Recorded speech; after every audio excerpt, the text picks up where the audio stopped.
Bienvenidos mis estimados alumnos a esta aula virtual correspondiente a la semana del 21 al 25 de febrero en la que te voy a explicar las actividades correspondientes a tu libro de Ciencias Naturales y Formación Cívica y Ética. Vamos a iniciar con el tema número 3, estabilidad del ecosistema y acciones para su mantenimiento, la página 58 del bloque número 2. Dice, cuando observas una maceta, un huerto, un jardín o el campo, ¿te has preguntado qué necesitan los organismos de ese lugar para sobrevivir? Vamos a comentar esa respuesta y con mamá, con papá, con las personas que nos estén ayudando. Dice, en este tema conocerás algunas de las relaciones que establecen los organismos con su entorno. Por ahí nos hablan de la construcción de un terrario. No va a ser una actividad que la tengan que realizar de forma obligatoria. Sin embargo, aquellos que quieran realizarla, es bienvenida la actividad. Y nos va a servir para revisar lo siguiente. Dice que existen diferentes especies de animales, plantas, hongos y bacterias, además de factores físicos que ayudan a que estos se mantengan con vida, como el agua, la luz solar, el suelo y el aire. Este conjunto de seres vivos puede mantenerse durante mucho tiempo en el terrario, pues entre ellos se establecen relaciones que propician un equilibrio.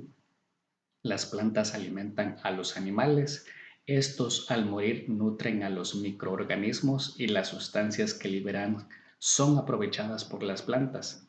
Además, el aire, la luz y la temperatura favorecen la supervivencia de estos o de todos los organismos. Eso nos dice la página 59. En la página 60 vamos a encontrar un elemento importante que es el ecosistema. Un ecosistema es un conjunto de seres vivos, son factores bióticos y condiciones ambientales, que son los factores abióticos, relacionados estrechamente y que comparten un determinado lugar. Ejemplos de factores físicos son la luz solar, el suelo, el agua, los nutrimentos, la temperatura y el aire, entre otros. Cualquier alteración en alguno de los componentes de un ecosistema afecta a todos los demás. Por ejemplo, si en el terrario que construiste dejaras de agregar agua, ¿qué pasaría con las plantas? Y si ya no hubiera luz, estos animales del terrario se alimentan de plantas. ¿Qué pasaría con ellos si ya no tuvieran comida? Entonces tenemos aquí una imagen de un ecosistema, ¿ok? Pero ¿cómo vamos a entender esa situación y esas relaciones que se establecen? Dice, el ser humano utiliza la naturaleza para su desarrollo y progreso, aunque muchas veces lo hace de forma excesiva. Para evitar las alteraciones que ocasiona el uso inadecuado de recursos, es necesario establecer medidas como la veda, es decir, la prohibición temporal o permanente de la pesca y la caza. De esta manera se busca que las especies puedan llevar a cabo sus periodos de reproducción sin ser alterados y no corran el riesgo de extinguirse. Otras medidas son rotar los cultivos para que la tierra recupere sus nutrimentos, emplear abonos naturales, evitar la tala inmoderada de bosques y reforestar áreas explotadas intensamente. La participación de todos en la preservación de los recursos naturales ayudará a tener lugares y un país más productivo. El agua y los ecosistemas. La calidad del agua es vital para los seres vivos presentes en los ecosistemas.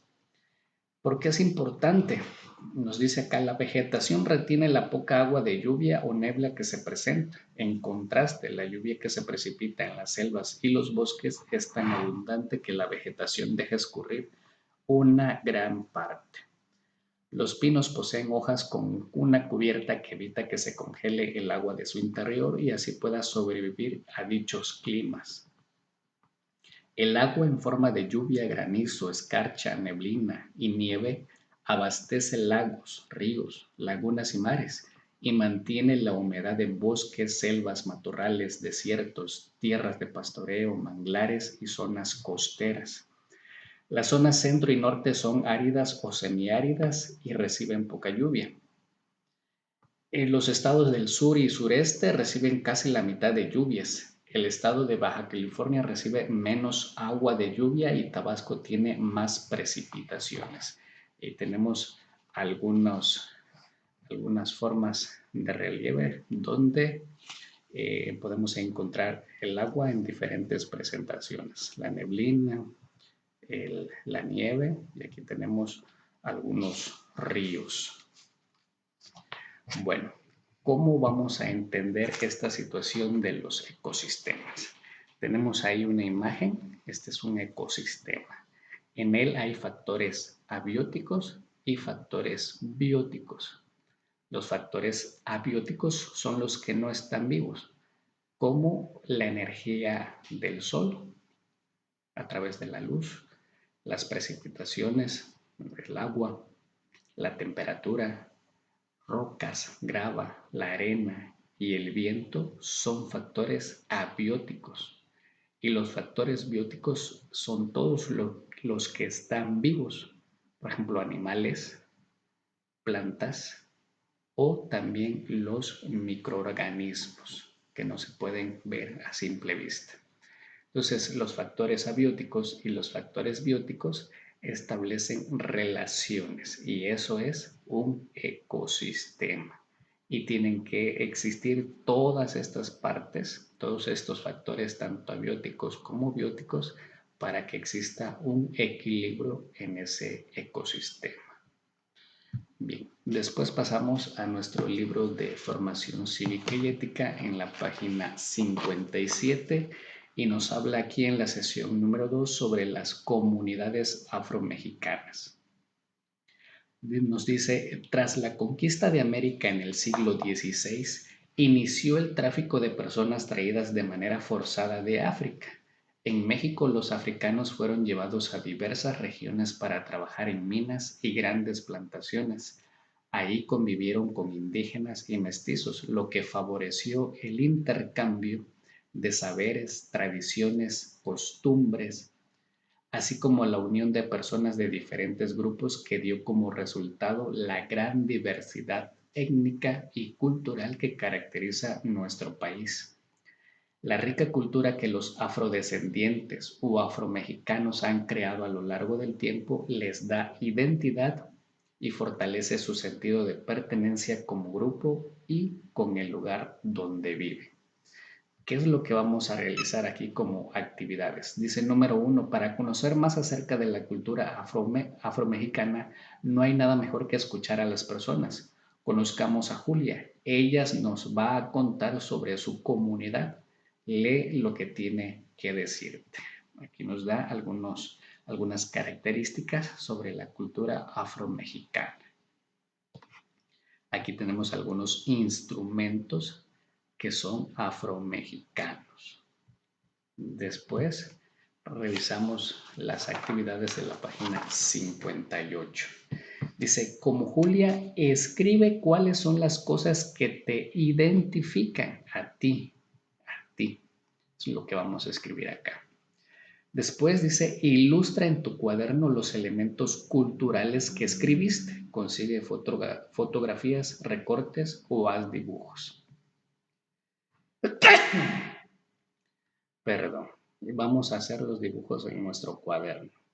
Número 4 dice, presenta tu trabajo a tus compañeros y explica cada uno de sus elementos. Eso lo vamos a hacer en el salón de clases. Número 5 dice, reflexionen y comenten las preguntas. ¿Qué tienen en común ustedes con Julia? ¿En qué son diferentes? ¿Por qué se dice que la diversidad cultural es parte de la riqueza de nuestro país? Número 6, anoten sus conclusiones en su cuaderno, ¿ok? En el cuaderno. Dice número 7, lean en equipo las siguientes palabras. Algunas provienen de las culturas afrodescendientes y otras de las lenguas originarias de México. Chongo, zombi, chimpancé, cucaracha, chicle, marimba, esquite, mochila, dengue, pachanga, atole, chachalaca, conga, jicote.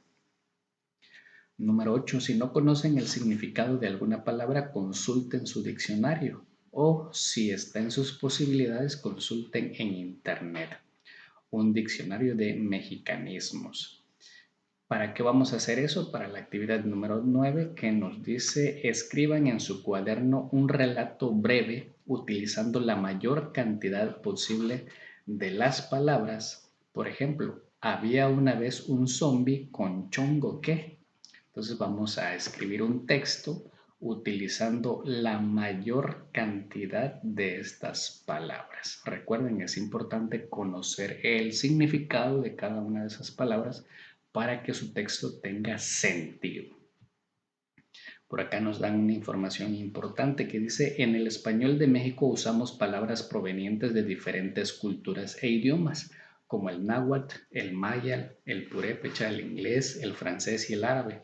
Las palabras de origen africano como conga, dengue, pachanga y cha-cha-cha enriquecen aún más la lengua que hablamos cotidianamente. Después, cuando terminemos estas actividades, es momento de despedirnos. Entonces, les envío un fuerte abrazo a la distancia y nos vemos en el salón de clases. Hasta luego.